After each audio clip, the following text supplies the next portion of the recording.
And it's not, look, put all this in the video, dog. Is this going to be like Elvis Part 2 or something? This Elvis Part 2, I give a fuck.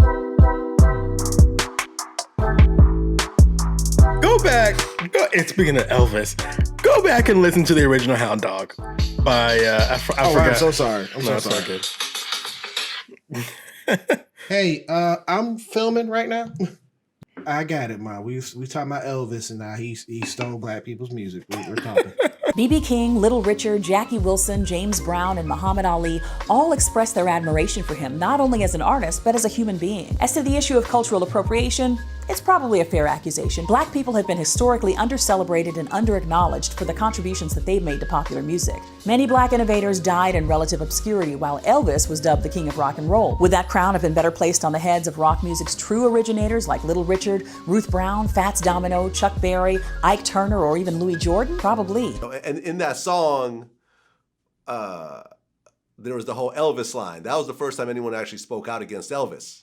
You know, Elvis was the hero the most, but to me, he's a straight out racist. The sucker was simple and plain. And then you came in and said, "Mother him and John Wayne." But it was just very interesting that somebody like Quincy Jones can reinforce everything that was said about him stealing, him feeling that way. Because I think over time, people forget how racist people were.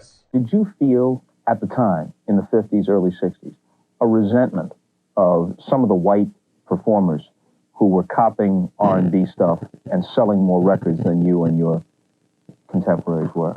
I just didn't object to it. I just felt that the music it wasn't that good to care about. Now, this sounds terrible, doesn't it? But I'm being honest with you. Maybe some exceptions, though. I mean, Elvis was a talented guy. Well, okay. I guess I'm going to lose at least about a third of my fans right now. But to say that Elvis was so great and so outstanding, like they say, he's the king. I got in trouble because one guy asked me this question and I said the king of what, and he got mad at me. You see, I don't think of Elvis like that because I know too many artists that are far greater than Elvis. Wow, y'all! I did not know it was like the Bayhive with Elvis, dude. Anytime we talked about it, we said the movie is making it seem. Yeah, exactly. The movie made it seem like. Yeah. I said the movie is making it seem like he appreciated the black culture and stuff. But we are counteracting that with everything that we've heard from our side of things, from our black culture side of things of growing up. I'll be honest, our side is not just the black side, but the part that we say that he stole music, that's like the true side, right? I mean, okay, it is. He stole it. But if people have a hard time accepting that, and especially when you have other black artists saying that they liked Elvis or maybe they were okay with it, doesn't mean he didn't steal. You know what I mean? They were just okay with it. I hope you put this in here.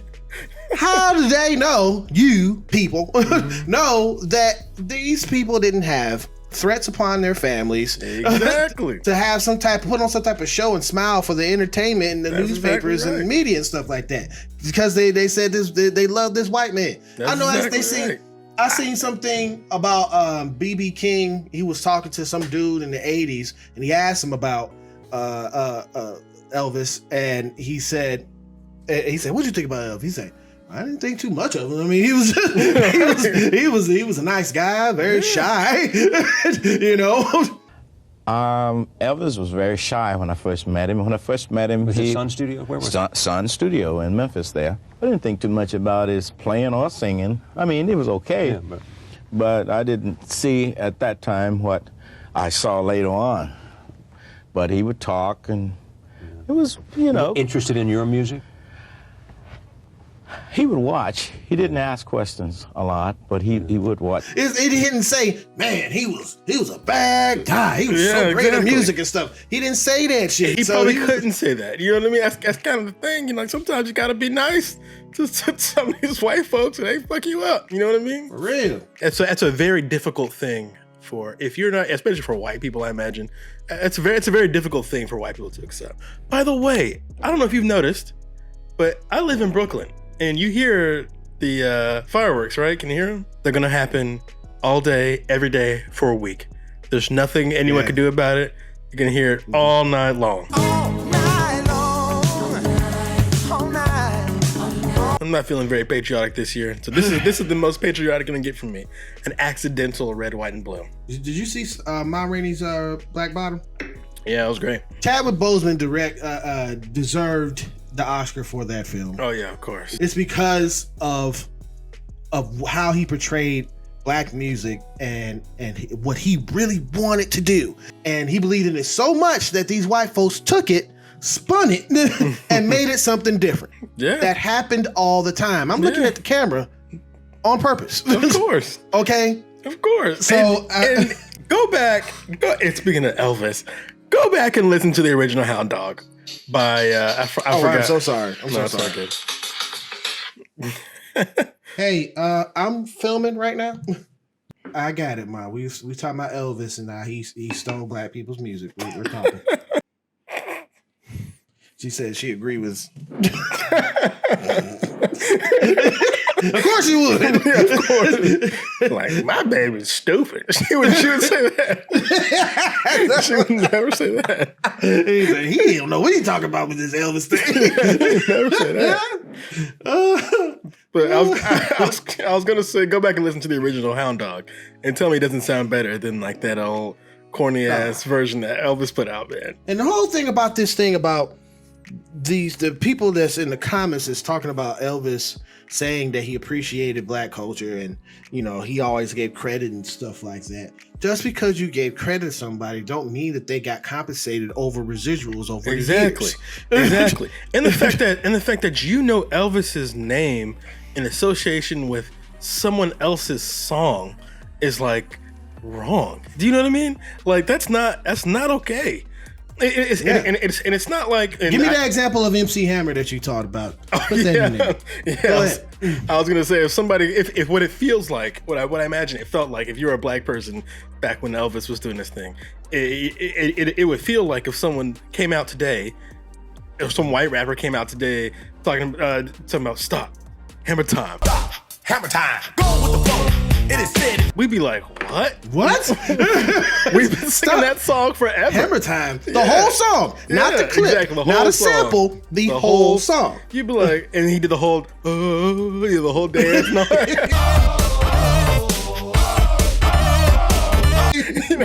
You'd be like, what? We sang that song 30 years ago. You know, so the Black people, it's like, why did that person get so popular, but the original not? You know, that's really we know strange. why. Because white faces sell music better back then. Exactly. And I said that during our review that like it's in a strange way, it's kind of a positive because he did push forward, you know, particularly white music, you know, by essentially making crossover music, but with a white face. You know what I mean? So like, and it's not. Look, put all this in the video, dog. We are not saying that this is bad. Okay, we're saying that this is just truth. Yeah, okay, it is what it is. It is what it is. Like I got it, but I gotta be honest though, or be fair. For some people will never get this, right? There's no combination of words that you can put together to make some people understand. We just two dumb on YouTube. They don't know what they talking about. Exactly. And you shut the hell up. For some people, you can't explain this, and that's because you can't force somebody to learn, right? You can put all the information out there if you want to. You can't force someone to see your point of view. They have to be open to seeing it, and there are a lot of people who just are not, because it's a vulnerable position to put yourself in, especially if you're wrong. It's a very vulnerable position to put yourself in, and most people, particularly men, have a really hard time with that. And I don't know if you noticed, Tyrone, but a lot of those comments were guys, and they were like, you know, white guys. White guys. It's not a coincidence. Not a coincidence. You came to this channel, and what is this channel called? Mostly wrong. Gosh, you know, I wish there was something like in the frame, somewhere. You know what I mean? Something that just says what this channel is about. But see, the joke of it is that our opinion's not wrong. That's the joke. It's okay if you think it's wrong. That's okay. And I love when people will debate in the comments. That's my favorite. I like it. I like it when people debate honestly and respectfully in the comments. I have no problem with that. That was in the beginning. It was some honest and respectfully. We had some really good ones. Until they said you're this and you're that, and that kind of stuff is base and lame and stupid. But hey, we're gonna leave that down there because we want more y'all. Come on, we want more y'all. Bring it. Yeah, right? I'm glad people are talking about it. But hey, if you think our opinion's wrong, oh my gosh, I want to hear it. Please. Tell me all about how Elvis just loved the Negroes. Please tell me all about it. Okay, tell us, and tell me all all about how the Negroes loved him back. Oh my God! Because you were exactly there when all this stuff was happening, and you guys were there. and you, as a white guy, can tell me how black people feel. Got it. Thank you for clarifying that for me. As long as you're respectful. Great. I love to hear other people's opinions. You know, Again, like I said, I'm not trying to fight with you. You know what I mean? Actually, I'm deeply uninterested in fighting with you. But I do want to hear I do want to hear your opinion. He said I'm deeply uninterested in fighting. Passionately uninterested in fighting with you. But I do want to hear your opinion. So if you think I'm wrong, let's hear it. I want to hear what you think. Because you know what? Maybe you've got a great point that I wasn't thinking about something, right? I always feel like I could learn things from people. So that's why I like to go back and forth, but I don't want to fight. I'm not interested in fighting you. So if you want to fight, hey, go to somebody else's channel. I'm not going to fight you, but I will listen to your opinion. So, right, you're mostly wrong. Exactly. Well, let's get into what we actually came to talk about. Stranger Things.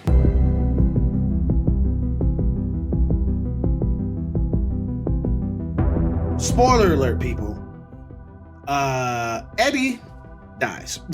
Okay, a nobody character who was created and introduced this season. He was awesome though. He was awesome. I love the way that he was rocking out with Master of Puppets. Love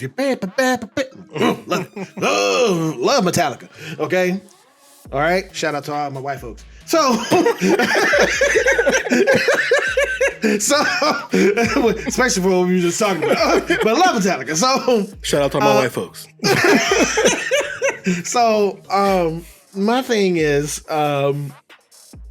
they killed him, but they spared Max. I think they're treading water because they see what happened to a huge major show and how their ratings went down when they killed a very, very important character. You know what that show is? What show is this? The Walking Dead. When they killed Glenn on episode 7. No, it's different. I know it's different because the context is different. The context is different, one, because it happened in the comics. Exactly how it happened in the comics, and that's the way Negan killed him. But they got in their feelings. They were pissed. They said, I'm turning this off. You killed Glenn. He was the moral compass of the show and all this other stuff. Well, but I'm thinking, hold on. I'm thinking they're trading water. I really think the writers is like, we don't want to risk our future money bag, especially coming on with this season that we have so much to pack into the next season. We need all these characters to still be here. Yeah, you know? So I think I see what you're saying with Glenn to a certain extent, but Glenn got killed in season 11 something like 7. Okay, it's deep into Walking Dead, and they'd already killed off a lot of central cast members since then, and the show had only gotten more and more popular. Now in the comics and in the show, they killed off Glenn, a very beloved character, in a brutal, cold, mean, graphic way. And I think on the TV show, I think people didn't like how gruesome Glenn's death was, and it turned people off to the show. And just Negan himself was just introduced as a very gruesome character, and I think that turned people off. And I think there's also a mood in the country at the time where they were just like, no, and they just rejected it. I don't think that's what's happening with Stranger Things. Stranger Things has no balls. That's the issue with Stranger Things. And that's okay. If you want to have no balls, that's fine. But why pretend? Why put these characters in mortal danger over and over and over again if you're not going to kill them? I use Batman as a good example, especially like the Batman, right? The last one. We all know Batman's not going to die, right? We know this. We know DC is not going to kill off Batman in the first Batman movie. So what do they do? They don't really threaten Batman's life, right? They threaten Batman's morals. They threaten Batman's ideals. They make Batman question, man, should I be doing this? Am I fixing things? Am I doing this right? I wish I could say I'm making a difference, but I don't know. Murder, robberies, assault. 2 years later, they're all up. Why do you want to kill me? I don't want to kill you. Right, and instead of pretending like they're gonna kill off Batman, right? They kill off like his soul, and they aim at his soul. So if you're not gonna kill your character, that's okay. But to pretend like you're gonna kill these characters, episode after episode after episode, night after night after night, and then do nothing feels flaccid. You know what I mean? You know what I mean? It feels exactly. It feels weak, and ain't rock solid. And you could feel them pulling punches, right? That's why you said it feels like they're treading water. You could feel them going. You could feel them doing it. So like, why do this? Don't frame your show like this. Can you hear the fireworks? Yeah, they're doing it over here. Sound like Brooklyn gunshots, boy. Popping off, bro. It's not gunshots. It's fireworks. Might be able to see some light out there in a second. But yeah, I'm like, why frame your show like this? Ooh, that was a big one. Why frame your show like this? Just like don't pretend like you're gonna kill off all these characters. Just do something else. Put a schism, especially this is a show about friendship, right? Put a schism between friends, right? You say, you go left, I'm not your friend anymore. You go right, we're friends. And then break up friendships, but don't necessarily pretend like you're gonna kill off the characters, which makes, again, like I said, makes the show feel weak and lame and corny. And yes, now because of the fourth gate being open, each one of these deaths led to four gates being open because Max died for 1 minute and brought her back. That's the lamest, right? I was like, why? They're like, she technically died. And I'm like, what? They were like, Max's heart stopped beating for 1 minute. I'm like, was there a doctor there to time it? Like, how do you know that? It's like so specific. But like you said, they have to say that so they can explain how the gate opened or whatever. But I don't care. I'm done with Stranger Things. That was it. I'm done. I'm out. Guess I'll be the only one watching in 2024 between the two of us. The mystery, how the first part of the season started off, I enjoyed it because of the likeliness of what it called back to the 80s horror films of Freddy Krueger. I enjoyed that. Once the Vecna was revealed and the reason why Vecna was there and this whole explanation, all this I love you things, and oh my gosh. And Vecna was like, I was the person. It was all my plan. Every single season was me. I was behind every single. I'm like, oh. I knew that. No, I don't care. It's like it's like a weird like rewrite of all the previous seasons. Like, I feel like that's corny writing to me. I don't know. And then he didn't die at the end. God, he vanished. I'm like, God, are we gonna do this again? I'm done. They're gonna be fighting the big spider thing in a new one. Who knows? I don't know. All I know is that they did the trope that a lot of these science fiction films do. A portal either goes up to the sky and is open, or a sky portal, or something comes from another dimension from the ground. Like it reminded me of Ghostbusters. And didn't I say, speaking of tropes, that everyone was gonna have a group hug and then stand in line? You didn't say that. Fucking do that.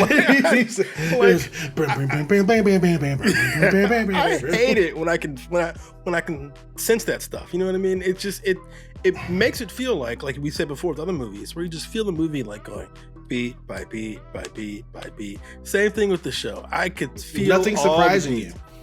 Yeah, and it just feels like I'm waiting for things, you know.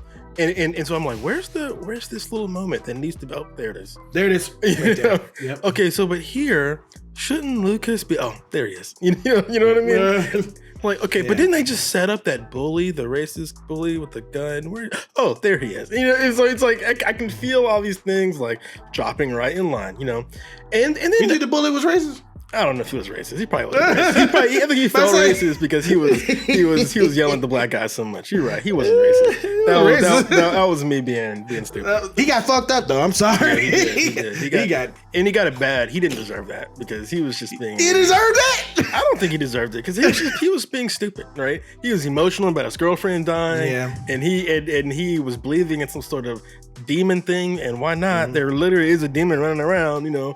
So hey, the weird thing about the internet, I've been seeing memes talking about Vecna's not the villain. This guy is. I can see that. I saw something that the real villain is Will's barber because he keeps giving him that bowl cut. That's the real villain. Yes. But and he's not reaching because he's feeling something. He's reaching because he don't find his hair. He's like, where's my hair? Exactly right. David Harbour and the other adults, they pretty much stayed pretty firmly in Russia the whole time. They were in another show. TV show. Right? They're in another show that just happens to have a Demogorgon. You know what would have been interesting though? Is if instead of there being a big reveal, a new character being introduced called Number One and him being Vecna, you know what would have been really a lot more interesting is if Vecna had been Will. Because Will was trapped. That's what I was feeling, boy. I was feeling that. Will was trapped in the Upside Down for the entirety of season 1. Yes. So what if it would have been better if the main villain was our main character's best friend? You see How do we not know that that's not what they're going to be pulling along with? Because they didn't do it. They didn't do it. Right now you're doing fan fiction, right? That's not what they did, right? So I talked about like just a second ago, like how they should have schisms between these friendships, right? Break their friendships apart. Don't threaten the characters' lives. You know, tear apart friendships, tear apart relationships, right? Because you got it all sitting right there. You know? Yeah, and they definitely didn't even do that with Nancy and Jonathan because they're like, oh, the letter, yeah, I don't know. They're like, oh, you guys are gonna break up? I'm gonna break up. Never mind. You know, it's like I said, the show feels like kind of flaccid, right? Kind of weak. That's Stranger Things. Stranger Things Part 1 and Part 2. You know what I mean? It's flaccid. Man, they need some Viagra in their scripts. What? They need something. Like, they need some blue pills in their scripts. Blue pill. Jeez, lay off the whiskey, man. You crush that thing and snort it up their nose. What you doing, man? Yo, what you be doing, dude? I don't know, man. It's just an Advil. So, my mom be watching this show, man. Chill out. Okay, I'm just kidding.